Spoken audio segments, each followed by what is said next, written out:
So I have the Pulse 3D headset for the PS5, and I'll be showing you how to connect them to your iPhone.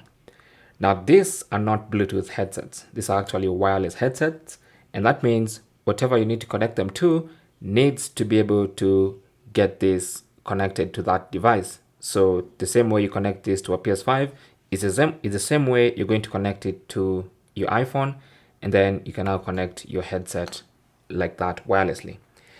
So to connect this to your headset, as you can see, this is a full-size USB. Then you're gonna need an adapter.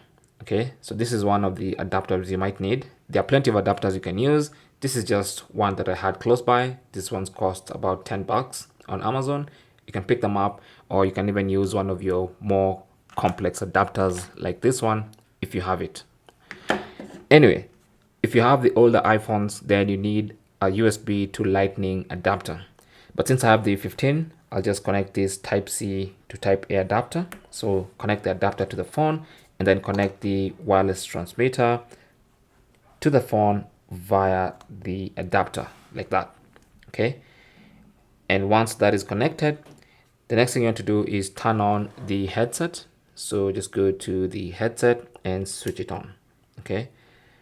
Now once you switch it on, you should see the light blinking, and it's gonna connect to the headset, and you can see there's a light on the receiver and also a light on the headset, meaning they have been paired. Okay, and that's it. That's basically how to connect. So now when you want to play music or just consume any kind of media, let me try music. It's playing via the headset, as you can hear. All right, and that's it. Thanks for watching. Comments and questions down below, and good luck.